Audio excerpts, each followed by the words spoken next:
tu derecho. ¿Sabías que la educación sexual integral es un derecho?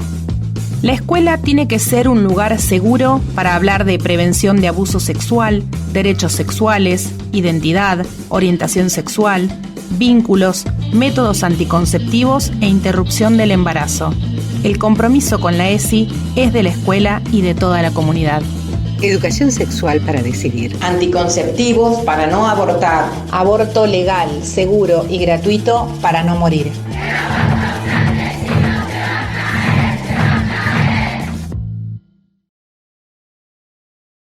Para el cierre vamos a compartir las palabras de una compañera desde Buenos Aires. Desde allí nos manda unas reflexiones que tienen que ver con su activismo, con su militancia, con su trabajo también en la línea del 144. Ella es Ornella Stefanasi y nos comparte estas ideas.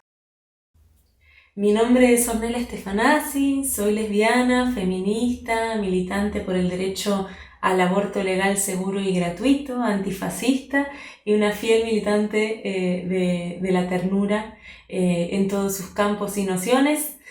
Soy nacida en La Pampa, pero actualmente vivo hace ya varios años en Buenos Aires, en Capital Federal, y es este entonces mi territorio en el cual actualmente estoy dando las disputas políticas y humanas que considero necesarias para llegar a construir el mundo que quiero habitar y que quiero que aloje a mi vieja, a mis amigas, a mis hermanas, a mi familia. Y actualmente trabajo en el Ministerio de las Mujeres, Géneros y Diversidad, en el dispositivo de lo que es la línea 144, de acompañamiento y contención ante situaciones de violencia de género. Y trabajo también con una organización que se llama Católicas por el Derecho a Decidir, particularmente en un área que es el área de cabildeo, en un proyecto de acompañamiento y accesibilidad a los derechos sexuales reproductivos y no reproductivos de lideresas indígenas y de lideresas campesinas en nuestro territorio. Para mí es un enorme orgullo formar parte de este programa y poder compartir con estas compañeras que admiro mucho esta charla y este debate y seguir pensándonos y repensándonos colectivamente. En esta instancia lo que nos convoca es el sentir pensar de lo que fue, lo que es y lo que implica el movimiento Ni Una Menos. Quizás lo que tengo para compartir o para aportar más de respecto del movimiento Ni Una Menos y del impacto que generó tiene que ver con el haberlo transitado en este territorio, ¿no? En la capital federal y el impacto que eso me generó como militante, ¿no?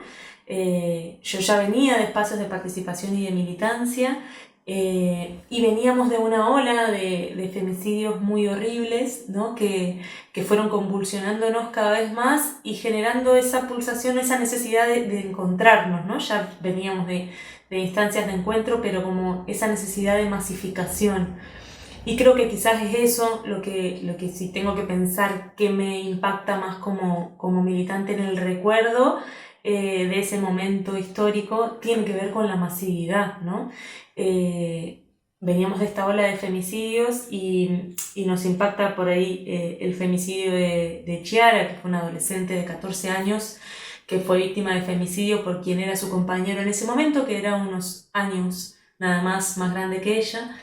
Y fue como la gota que rebalsó el vaso, ¿no? Y ahí, bueno, un colectivo de compañeras periodistas, feministas, militantes, realizan las primeras convocatorias virtuales y creo que lo realmente inesperado en ese momento fue la masividad que esa convocatoria tuvo y el reflejo que eso nos devolvió, ¿no? Esto de repente una marea de 300.000 personas prácticamente autoconvocadas, porque si bien había una convocatoria de las compañeras y virtual circulando, eso se hizo carne, ¿no? Se masificó de una manera que realmente no esperábamos y que fue maravillosa porque nos devolvió lo que ya sabíamos, pero que es importante que se visibilice públicamente, que es que nuestros reclamos son justos, son necesarios, son válidos. Se pueden identificar un montón de personas porque claramente venimos pidiendo y gestando un cambio que es socialmente necesario y eso se pudo ver y para mí lo más impactante fue la diversidad en esa masificación. La profunda fortaleza de esa diversidad y de cómo distintas corporalidades, distintas realidades se vieron interpeladas y salieron a la calle a hacer el ejercicio público del uso de la calle, ¿no? Y con demandas y con planteos y con necesidades absolutamente diversas, maravillosamente diversas, que iban desde, no sé, yo me acuerdo de eso, como la emoción profunda que me sigue pasando al día de hoy, de poder ver eso, ¿no? Fue realmente impresionante. Compañeras migrantes que por primera vez podían habitar esa masividad, trayendo consigo carteles de reclamos de mejoras salariales, de mejoras laborales, de compañeras muertas asesinadas en talleres clandestinos, compañeras travestis y trans pudiendo traer los nombres de sus compañeras víctimas de la violencia policial, víctimas del sistema prostituyente, madres, hermanas, vecinas, amigas de víctimas de femicidio, que no conocíamos, que no sabíamos, ¿no? Como de repente en La Marea sucedían un montón de nombres, de personas, de historias que sabíamos que existían, pero les pudimos poner nombre, ¿no? Y a mí me emociona mucho porque fue muy fuerte vivirlo y transitarlo. Yo realmente creo que nos moviliza el amor y la necesidad de que todos los mundos tengan lugar en este mundo, ¿no? Y eso fue algo que sucedió el 3 de junio de forma espontánea y que vino a atraer y a visibilizar, y esto a mí sí me parece también muy importante, la historia de lucha, ¿no? Esto no surge de una convocatoria mediática de algunas compañeras que pudieron plasmarlo en ese momento en una red social, ¿no? Me parece que es una responsabilidad militante muy grande que tenemos y muy necesaria, la de ser justas y ser conscientes del poder que tiene la narrativa, cómo narramos la historia, porque estamos haciendo historia. Entonces también el nombrarnos, el visibilizar de dónde venimos es muy importante. Si yo tengo que decir de dónde nace Ni Una Menos, como un movimiento, como fenómeno en ese momento y como movimiento después, porque lo pudimos transformar de fenómeno a movimiento, haciéndonos cargo de lo que sucedió. Creo que tenemos que remontarnos a nuestra historia de lucha, a las cientos de compañeras que militaron y transitaron un montón de instancias previas en nuestro territorio, en nuestros feminismos, en el movimiento de mujeres, en los encuentros nacionales de mujeres, en las abuelas y en las madres de Plaza de Mayo. Son muchos los mojones de historia que tenemos las y les argentinas y argentines para poder entender qué pasó, cuál fue ese estallido, cómo llegamos a ese estallido y cómo transformamos ese estallido en movimiento y en marea, ¿no? Venimos de ahí, venimos de esa historia, y es gracias a esa historia y a esas compañeras y compañeros que pusieron el cuerpo que llegamos a habitar ese 3 de junio tan mágico y tan contundente, y esa doble sensación de estar haciendo historia en el momento y de saber que se viene un gran trabajo por delante, ¿no? Y a mí lo que me maravilla de formar parte de este movimiento, del movimiento feminista argentino, es esa capacidad que tenemos de entender la diversidad como potencia y de generar oportunidades o de poder transformar esas oportunidades, como fue la masividad y la heterogeneidad del primer 3 de junio, en el nacimiento de un movimiento y en la responsabilidad que implica eso de hacerse cargo, de transformar un evento en un movimiento. En todos los 3 de junio darnos la instancia previa de trabajo en discusiones colectivas, en asambleas, en espacios horizontales, apartidarios, que remontamos ¿de dónde? De nuestra propia historia, de los movimientos, de los encuentros nacionales de mujeres, de las dinámicas que ahí se dan.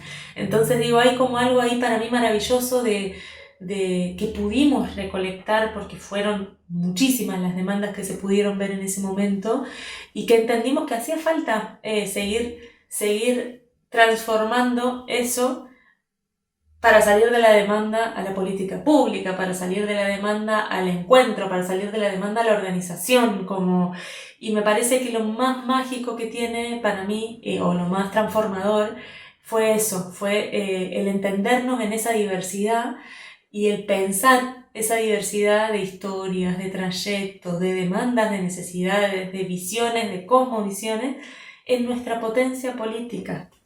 Eso que por ahí el arco político partidario argentino todavía no puede entender y que lo deja con la boca abierta cuando logramos juntar y habitar la calle durante 24 horas 2 millones de mujeres lesbianas, travestis y trans de todo el arco político y de todos los espacios y de todas las clases sociales. Como esa es la potencia de nuestro movimiento, y creo que eso se vio muy fortalecido ese día, ¿no? En esa masificación espontánea y en esa diversidad. Y creo que si bien nos falta mucho, tenemos que poder ver que es mucho lo que estamos pudiendo hacer también, ¿no? Digo, veníamos de este primer 3 de junio con la demanda, por ejemplo, de un observatorio de femicidios, de un monitoreo donde pudiéramos registrar los femicidios.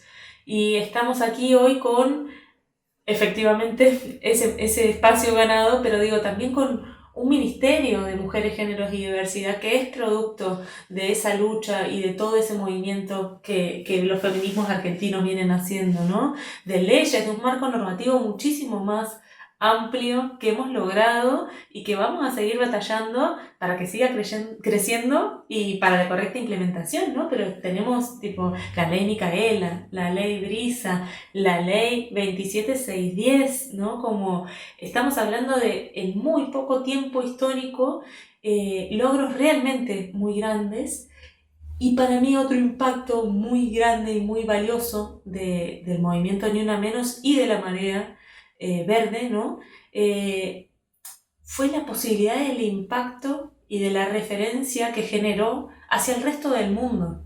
Hoy somos las feministas sudacas, somos las feministas subsituadas, las que estamos brindando estrategias y herramientas de lucha, de resistencia y de organización al resto del mundo. Las compañeras europeas están mirando qué nos pasa, ¿sí? Las compañeras estadounidenses están mirando qué nos pasa, las compañeras latinoamericanas estamos pudiendo generar herramientas y generar propuestas concretas para transformar el mundo que queremos habitar. Y sí, es cierto que nos falta mucho, porque queremos una transformación que implica mucho. Vinimos a cambiarlo todo, tenemos propuestas para hacer de economía feminista, de resistencia política, de un modelo de producción feminista, de un modelo de cuidados que sea diverso, que sea justo, que sea equitativo, que no esté puesto sobre los cuerpos de mujeres lesbianas, travestis y trans, que nos habilite a pensar un registro distinto de formas de vincularnos desde el cuidado. Digo, tenemos una enorme potencia y somos conscientes de eso. Y como dice una compañera que yo aprecio mucho, que es Marta Lanís, nada nos pareció poco como gesto, la verdad, nada nos pareció poco y nada nos resulta imposible. Así que venimos a cambiarlo todo. Este es el programa número 12, es el último programa de este ciclo de Gotas a Marea. Nos queda uno más igual en el que les vamos a contar cómo hicimos este programa, cómo surge, y los van a poder ver a todos por este mismo canal. Recordamos que se repiten los viernes y los sábados y también en el canal de YouTube CPE TV Canal 2. Allí también los pueden encontrar y bueno, para poder vernos entonces y cerrar definitivamente el ciclo, les esperamos la semana que viene.